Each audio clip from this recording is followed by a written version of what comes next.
Min syururi anfusina wa min sayyiati a'malina may yahdihillahu fala mudilla lahu wa may yudlil fala hadiya lahu. Asyhadu an la ilaha illallah wahdahu la syarika lahu wa asyhadu anna Muhammadan abduhu wa rasuluhu la nabiyya ba'dah. Allahumma shalli wa sallim wa barik ala sayyidina wa nabiyyina Muhammadin wa ala alihi wa sahbihi ajma'in, amma ba'du. Qala Allah Ta'ala fil Qur'anil Karim, a'udzu billahi minasy syaithanir rajim. Kuntum khaira ummatin ukhrijat lin-nasi ta'muruna bil ma'ruf wa tanhauna 'anil munkar. Wa qala aidan in ahsantum ahsantum li anfusikum wa in asatum falaha. Wa qala an-nabiyul karim man da'a ila hudan kana lahu minal ajri mislu ujuri man tabi'ahu la yanqusu dzalika min ujurihim syai'an. Shadaqallahul azim wa shadaqa rasulul karim wa nahnu ala zalika minasyahidin. Bapak Ibu kaum muslimin dan muslimat jamaah salat subuh Masjid Nazirul Iman rahimani wa rahimakumullah. Kembali kita belajar bersama-sama mengkaji kitab Al-Adabul Mufrad karya dari Imam Al-Bukhari rahimahullah. Dan pada subuh pagi hari ini kita akan membahas hadis yang ke-274. Ini hadisnya an Aisyah radhiyallahu anha, dari ibunda Aisyah radhiyallahu anha. Jadi Imam Bukhari membawakan hadis ini sanadnya sampai tersambung kepada ibunda Aisyah radhiyallahu anha, istri Nabi. Annaha qalat, beliau berkata, ma khayyara Rasulullah sallallahu alaihi wasallam baina amrayni taro aisarahuma. Nabi Muhammad sallallahu alaihi wasallam kalau dihadapkan dengan dua pilihan, maka beliau akan memilih yang paling mudah. Malam yakun isman, selama pilihan itu tidak ada unsur dosanya. Fa idza kana isman kana amadan nas minhu. Apabila dalam pilihan itu terkandung unsur dosanya, maka Rasulullah adalah orang yang paling jauh dari dosa itu, akan meninggalkan dengan sejauh-jauhnya dari perbuatan dosa itu. Wa man taqama Rasulullah sallallahu alaihi wasallam linafsi, dan Rasulullah sallallahu alaihi wasallam dari salah satunya, beliau tidak pernah membalas jika ada orang yang berlaku buruk kepadanya, illa antun tahaka hurmatullahi ta'ala, kecuali jika yang dilanggar itu adalah kehormatan agama, kehormatan Allah. Fayantaqimu lillahi azza wa jalla biha, maka Rasulullah pasti akan membalas perbuatan itu karena Allah. Baik Bapak Ibu, itu bunyi hadis yang akan menjadi pembahasan kita pada subuh pagi hari ini. Di dalam hadis itu pengakuan ibunda Aisyah, beliau menyebutkan ma khayyara Rasulullah sallallahu alaihi wasallam baina amrayni illa ikhtara aisarahuma. Di antara potret Nabi itu Bapak Ibu disebutkan oleh ibunda Aisyah, kalau Nabi dihadapkan dengan dua pilihan, antara milih yang satu dengan milih yang lainnya, milih A atau milih B, maka apa pilihan Nabi? Nabi pasti akan mencari pilihan, memilih yang paling mudah, memilih yang paling gampang. Jadi Nabi tidak mau yang ribet, tidak mau yang susah, tidak mau yang sulit, apalagi menyulitkan. Nabi pasti memilih yang paling gampang, yang paling mudah. Kenapa demikian? Nah, ini alasannya, kata ulama. Alasannya karena hakikat dari ajaran agama kita, agama Islam, itu dibangun di atas kemudahan. Itu jawabannya, Pak. Jawabannya adalah karena syariat ajaran agama kita ini hakikatnya dibangun di atas kemudahan. Jadi agama tidak ingin membuat pemeluknya menjadi susah, tidak ingin menyusahkan. Ada banyak dalil yang menunjukkan itu. Di antaranya bisa kita temukan di dalam Al-Quran, surah Al-Baqarah ayat 185. Kata Allah, A'udzubillahi minasyaitonirrajim, yuridullahu bikumul yusra wa la yuridu bikumul usra. Allah kata Allah, di dalam surah Al-Baqarah ayat 185, sesungguhnya Allah akan selalu menginginkan kemudahan buat hamba-hambanya. Wala yuridu bikumul usra, dan Allah tidak kepengen membuat hambanya menjadi susah. Nah, itu dari Al-Quran. Dari hadis bisa kita temukan juga dalil di mana Rasulullah SAW bersabda yang bunyinya innad dina yusrun. Sesungguhnya agama, kata Nabi, dibangun di atas kemudahan. Nah, ini bukti betapa ajaran agama kita itu selalu dibangun di atas kemudahan, baik dalam Al-Quran maupun hadis bisa dalilnya. Mana contohnya kalau agama, syariat agama kita dibangun di atas kemudahan? Di antaranya Pak, misalnya kita sedang lagi bersafar, lagi melakukan perjalanan jauh, status kita sebagai musafir. Tentu sebagai musafir ada banyak sekali hambatan, kesulitan yang kita temukan saat kita bersafar. Tetapi di sisi lain perintah agama tetap melekat, selalu ada pada diri kita, dan kita harus menunaikan kewajiban kita sebagai hamba Allah. Nah, pada kondisi seperti itu ada pilihan Pak. Nih sebentar lagi kita mau puasa misalnya Pak, puasa Ramadan. Tidak lama lagi kan Pak ya, tinggal berapa hari lagi? 5 hari ya, ya kurang lebih 5 hari. Rabu itulah puasa, ini Jumat, Sabtu, Minggu, Senin, Selasa, Rabu. Nah, Rabu kalau tidak salah, kalau tidak meleset itu sudah puasa. Nah, nanti di bulan puasa kita wajib puasa Ramadan. Tetapi nanti mungkin saja dalam kondisi tertentu kita di bulan Ramadan yang dimana kita wajib puasa, di satu sisi kita sedang musafir, sedang dalam perjalanan yang jauh. Maka pilihannya apa Pak? Tetap berpuasa atau tidak berpuasa di saat kita musafir? Apa pilihannya?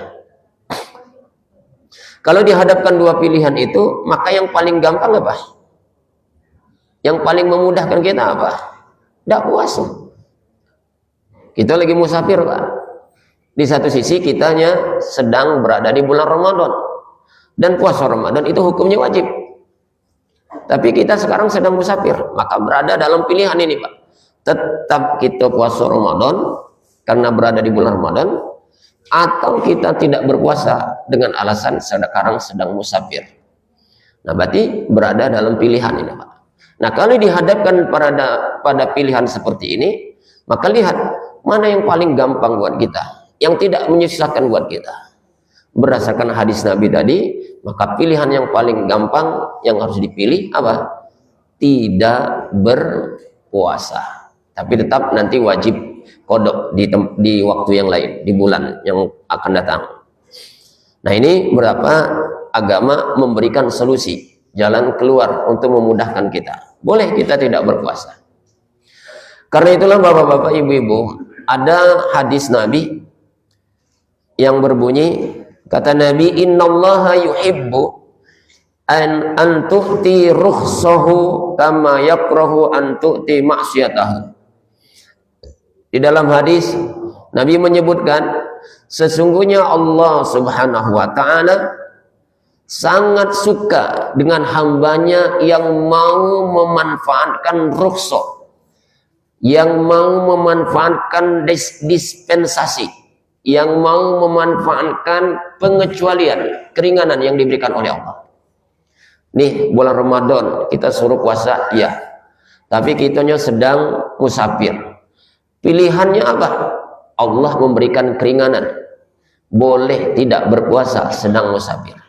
Nah, kalau kita ngambil itu tidak berpuasa, maka berdasarkan hadis Allah senang betul lihat hambanya yang mau mengambil rukhsah itu, yang mau mengambil keringanan itu.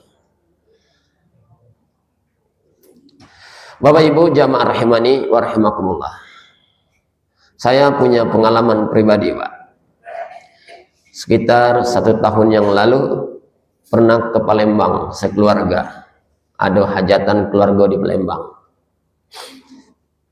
Sesampai di Sekayu masuk waktu sholat zuhur. Sholat Pak. Sholat kita. Tapi waktu itu saya memilih untuk tidak menjamakkan sholat. Juga tidak mengkosorkan sholat. Dah, sholat zuhur pada waktunya. Lagi asar pada waktunya juga. Itu yang saya pilih waktu itu, Pak. Kenapa saya nggak menjamakkan sholat? Padahal peluangnya ada. Keringanannya ada, disediakan. Karena status kita musafir. Nah, waktu itu pakai matematika dewe, Pak. Dulu memang saya kalau lagi musafir cenderung selalu memanfaatkan. Kalau lagi musafir cenderung selalu memanfaatkan qasar sholat, jamak sholat. Dengan alasan karena kita numpang uang, naik travel. Sehingga sulit diprediksi mobil yang kita tumpangi ini bakal berhenti tidak waktu sholat. Ya sudah, mumpung pas waktu sholat dia dijamak, dikosor. Karena kita numpang orang. Itu alasannya. Sehingga kita menganggap sulit kalau nak sholat pada waktunya masing-masing. Nah, pada saat itu saya pergi ke Palembang bersama keluarga. Saya tidak mau menjamaknya dan tidak mau juga mengkosornya. Mau sholat pada waktunya masing-masing. Ya zuhur, asar. Ngapa tidak diambil? Tidak dimanfaatkan? Tadi Pak, pakai matematika dewe. Gampang. Kita kan naik kendaraan, pacak ngatur dewe. Kapan baik kita berhenti, pacak. Itu Pak ya. Karena kita bawa kendaraan dewe. Alasan kita tadi. Ya sudah. Itu yang terjadi Pak. Qadarullah, saya mendapat peringatan langsung dari Allah, Pak. Setelah berjalan meninggalkan Sekayu menuju Palembang, sepanjang jalan sulit betul kita mau berhenti, sebab mobil beriringan tuh ngerayap, Pak. Kita belok dikit, uang belakang terganggu. Padahal banyak masjid kita temukan di pinggir jalan. Baru ada peluang, itu pun alhamdulillah, qadarullah, ada peluangnya, Pak. Dikit lagi nak maghrib, baru pacak. Kita belok untuk sholat asar. Selesai sholat asar, baru salam, azan maghrib berkumandang. Nah, ini, Pak. Jadi, Bapak Ibu, agama itu tidak mau menyusahkan kita, Pak. Tidak mau agama itu menyusahkan kita. Kalau memang ada rukhsahnya yang disediakan oleh Allah, ada keringanan yang disediakan oleh Allah, manfaatkan, Pak. Manfaatkan. Dan itu karena kita memang ada uzur di situ. Seperti kasus yang kami alami begitu. Baik Bapak Ibu, jamaah rahimakumullah, itu bukti nyata betapa agama itu selalu memberikan pilihan yang terbaik buat hambanya, buat umatnya. Jadi kalau ada pilihan yang mudah, ambil kemudahan itu, Pak. Dan agama selalu banyak sekali contoh yang menunjukkan betapa agama selalu memberikan kemudahan. Wudhu misalnya, Pak.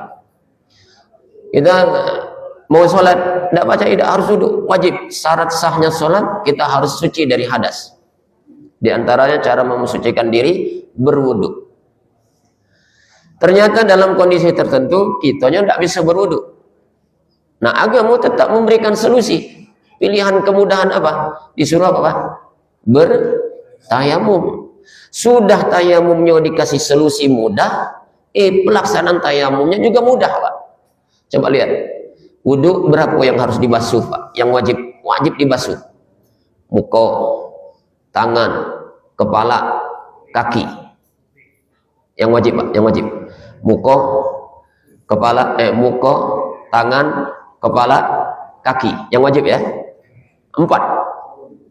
Giliran tayamum berapa yang dibasuh, Pak? Yang diusap? Cuma 2, Pak. Itu pun cuma sekali, tidak boleh tidak usah nak 2-3 kali. Usap muka sekali, ya, usap tangan sekali. Deh. Jadi agama selalu memberikan kemudahan. Salat wajib. Ternyata tidak pacak berdiri. Boleh uji agama sambil duduk. Tidak pacak juga duduk. Dikasih lagi keringanan oleh agama. Boleh sambil berbaring. Selalu ada kemudahan yang dihadirkan oleh agama. Maka kata Nabi, pilih yang termudah kalau memang ada pilihan kita untuk melakukan yang mudah itu. Nah, bapak-bapak, ibu-ibu, jamaah rahimakumullah, jadi pelajaran buat kita, sesungguhnya syariat agama hadir buat kita ini sebagai pemeluknya, selalu memberikan kemudahan, tidak untuk menyusahkan. Nah, karena itu kata ulama, bapak ibu, kalau kita dihadapkan dengan pilihan untuk memilih mana yang lebih mudah, maka kata ulama, ambil kemudahan itu. Alasannya apa? Dua. Pertama, karena kita mencontohkan Nabi. Dan Nabi selalu memberikan contoh yang terbaik. Kalau dihadapkan dengan dua pilihan, maka Nabi memilih yang mudah. Yang kedua, alasannya kata ulama, dengan kita mengambil keringanan itu berarti kita butuh sekali dengan Allah Subhanahu wa ta'ala. Tunjukkan kalau kita ini butuh dengan Allah. Ambil rukhsah itu, Pak. Ambil keringanan yang disediakan oleh agama itu. Karena kita memang butuh keringanan, butuh pertolongan dari Allah Subhanahu wa ta'ala. Dah. Berikutnya Bapak Ibu, kapan Nabi harus memilih yang mudah tadi, Pak? Nah, ada catatannya rupanya, Pak. Malam yakun isman, selagi pilihan itu tidak ada unsur dosa. Jadi Nabi memilih yang gampang itu bukan karena bermalas-malasan ibadah atau karena di situ ada unsur dosanya. Selagi pilihan itu tidak ada unsur dosanya, maka Nabi akan meninggalkan perbuatan itu, dan Nabi adalah orang yang paling menjauhkan diri dari perbuatan dosa itu. Misal, pilihannya Pak, pagi ini sholat subuh atau tidak sholat subuh.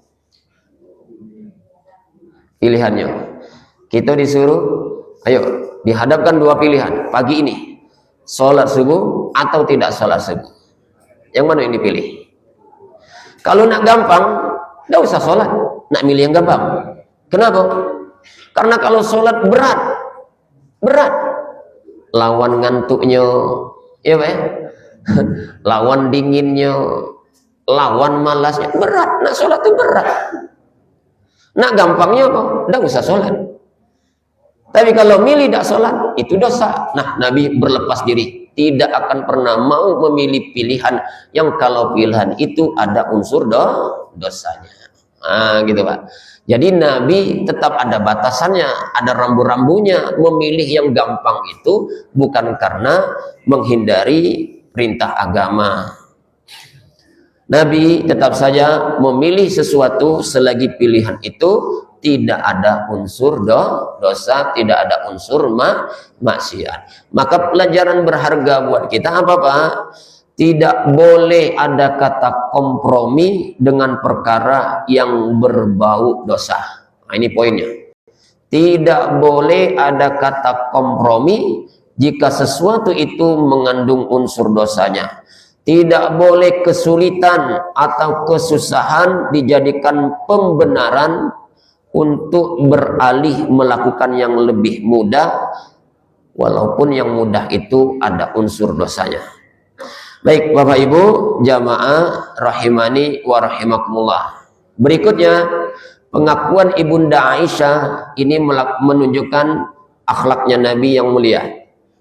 Apa kata Ibunda Aisyah? Wa man taqama Rasulullah sallallahu alaihi wasallam li nafsi.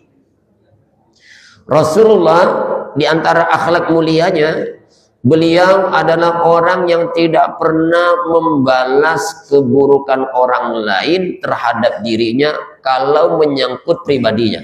Nah, itu Rasul Pak. Rasulullah tidak akan mau membalas keburukan orang lain kalau itu menyangkut pribadinya. Kalau dia dizolimi, kalau dia disakiti, maka baginda Nabi tidak akan mau membalas keburukan orang itu. Pertanyaannya Pak, Apakah Nabi pernah disakiti? Apakah Nabi pernah dizolimi? Jawabnya bertubi-tubi, Pak. Dengan cara apa Nabi dizolimi? Lisankah atau tindakan? Dua-duanya, Pak. Baik secara lisan maupun perbuatan, Nabi sudah kenyang dizolimi dan disakiti dengan dua cara itu. Kenyang Nabi, Pak. Lisan misalnya, Pak, secara lisan. Jadi Nabi pernah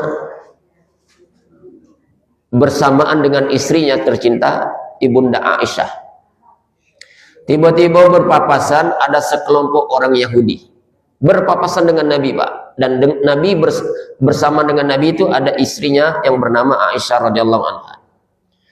Tiba-tiba orang sekelompok Yahudi ini, Pak, yang berpapasan mengeluarkan ucapan dengan ucapan seperti nada salam. Kalau kita mengucapkan salam bunyinya macam mana, Pak? Assalamu alaikum. Apa artinya? Selamat untukmu. Semoga keselamatan selalu menyertaimu. Nah, itu makna assalamualaikum. Semoga keselamatan selalu menyertaimu. Bunyinya assalamu alaikum. Nah, orang Yahudi, Pak, lagi bertemu dengan Nabi, ucapannya diplesetin, Pak. Yang tadinya assalamualaikum dibunyikan dengan apa? Assalamu alaikum. Apa yang hilang? Hah? Assalamu alaikum. Apa yang hilang? Lam. Apa artinya, Pak? Assalamu alaikum. Mampus engkau, wahai Muhammad. Matilah kencang-kencang. Itu, Pak. Wih, sakit, Pak. Makanya baca Arab, baca bahasa Arab itu terutama Al-Quran, jangan yang ada yang hilang, Pak. Ini contoh. Assalamu alaikum. Semoga engkau selalu dalam keselamatan. Dihilangkan lam, habis bahasa itu, Pak. Assalamu alaikum. Mampus engkau. Nah, itu marahnya. Ibunda Aisyah berada di samping Nabi, tidak sanggup, Pak, nahan kata-kata itu. Maka yang keluar dari Ibunda Aisyah, Pak, bal alaikumussalam wal la'nah. Kamulah yang mampus dan kamulah yang mendapatkan laknat. Dijawab oleh Ibunda Aisyah. Tapi Nabi waktu itu apa, Pak? Malah negor Ibunda Aisyah. Aisyah, istriku, tidak usah dibalas, biar kebaik. Tuh akhlak Nabi luar biasa, Pak. Ini lisan. Jadi Nabi pernah juga disakiti. Kenyang Nabi disakiti, dizolimi secara lisan. Perbuatan apa pernah Nabi diperlakukan secara tindakan dengan cara zolim? Oh, sering juga, Pak. Kenyang. Nabi dilempari waktu di mana, Pak? Hijrah ke Thaif, berdarah-darah. Sampai malaikat penjaga gunung nawar ke diri, nak ngapo ke Nabi, tinggal kata ke baik iyo, dah bukit itu kelempari untuk nimbun penduduk yang ada di Thaif. Jangan, uji Nabi. Bahkan yang pernah, Pak, terparah apa? Paling ekstrim, Nabi pernah diracuni oleh wanita Yahudi dengan cara yang sangat keji, Pak. Pura-pura menghidangkan hidangan yang bagus, yaitu berupa kambing, dan itu kesukaan Nabi. Ternyata kambing itu sudah diracuni. Bagian paha depan sudah diracuni. Sudah dikunyah oleh Nabi daging itu, Pak. Tiba-tiba kambing yang dimakan Nabi itu berbunyi. Nah, ini mukjizat Nabi juga. Ya Rasulullah, inni masmum. Wahai Rasul, aku sudah diracuni, kata si kambing yang sudah dimakan. Nah, Nabi masih sempat ngunyah waktu itu, Pak. Maka banyak air liur Nabi yang nempel bekas racun. Tapi karena Nabi sudah diingatkan oleh kambing yang dikunyah tadi bahwa dia diracun, maka daging itu kemudian ditumpahkan oleh Nabi, dikeluarkan oleh Nabi, sehingga tidak sampai masuk. Cuma apa? Air liur Nabi masih ada yang tersisa, yang kena racun tadi. Maka sejak peristiwa itu sampai Nabi meninggal dunia, selalu ada kendala dengan suara Nabi. Tenggorokannya selalu sakit. Maka kata ulama, di antara penyebab kematian Nabi adalah bekas sisa racun orang wanita Yahudi yang meracuni Nabi. Apa Nabi balas? Enggak. Nabi tidak balas seperti itu, Pak. Baik, ini bagian dari akhlak mulia dari Nabi. Kalau menyangkut pribadi, Nabi tidak balas. Biarlah orang menyakitinya, biarlah orang yang menyakitinya, Nabi tidak balas. Kalau itu menyangkut pribadi. Nah, mungkin kita tidak sampai di situ, Pak ya. Kita belum sampai sebagusnya akhlak mulia Nabi. Nah, poin terakhirnya apa, Pak? Nah, jangan berhenti di situ, Pak. Lihat berikutnya. Nabi kapan mau balas? Illa antun tahaka hurmatullahi ta'ala fayantaqimu lillahi azza wa jalla biha. Nah, kalau sudah urusan kehormatan agama, kehormatan Allah, urusan agama, nah Nabi tidak akan toleransi. Terdepan Nabi akan membela ajaran agama. Terdepan Nabi akan membela kehormatan agama. Dia akan balas itu. Maka kalau ada orang mencuri, berlaku hukum, ditegakkan hukum. Kenapa? Karena yang dilanggar adalah agama, bukan pribadi Nabi. Ada yang zina, ditegakkan hukum pada saat itu. Ya Pak ya? Ada yang mencuri, ada yang berzina, ditegakkan hukum. Kenapa? Karena yang dilanggar adalah urusan agama, maka Nabi terdepan.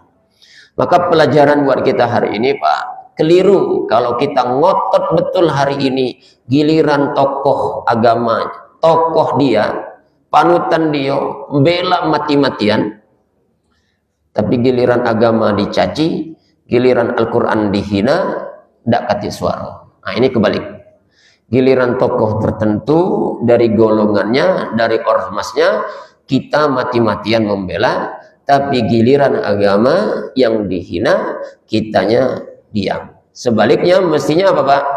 Kalau sudah menyangkut prinsip agama, Nabi dihina, Al-Quran dihina, Allah dihina, maka kita harus menjadi orang yang terdepan untuk ikut serta membela kemurnian agama kita, agama Islam seperti yang dicontohkan oleh baginda Nabi Muhammad sallallahu alaihi wasallam. Bapak Ibu jamaah rahimakumullah, itulah kajian kita pada pagi hari ini. Mudah-mudahan ada manfaatnya. Marhaban ya Ramadan, kita ucapkan selamat kehadiran bulan suci Ramadan. Berdoa kita kepada Allah, Allahumma barik lana fi Sya'ban wa ballighna Ramadan. Ya Allah, berkahilah hidup kami di bulan Sya'ban ini dan panjangkanlah umur kami hingga berjumpa dengan bulan suci Ramadan. Amin ya rabbal alamin. Billahi taufiq wal hidayah. Wassalamualaikum warahmatullahi wabarakatuh.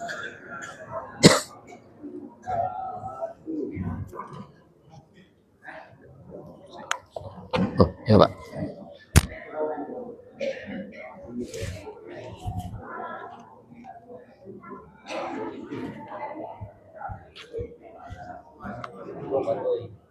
Ya, kasih. Nah, dapat makanan kita. Malam ini, insya Allah.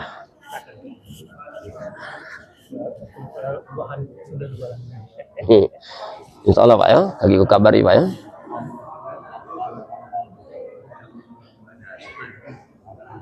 Bismillahirrahmanirrahim.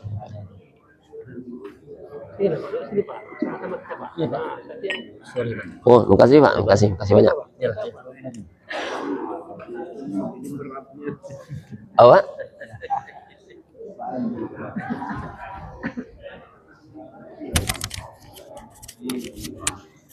Ayo, Pak Eko, lanjut.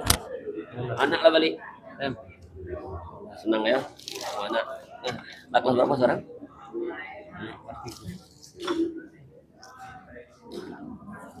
Minggu kemarin aja Lembang.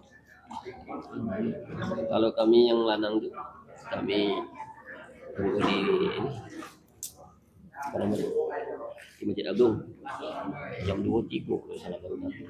Nyampe. Oh jauh, aku udah kasih langsung ke sini.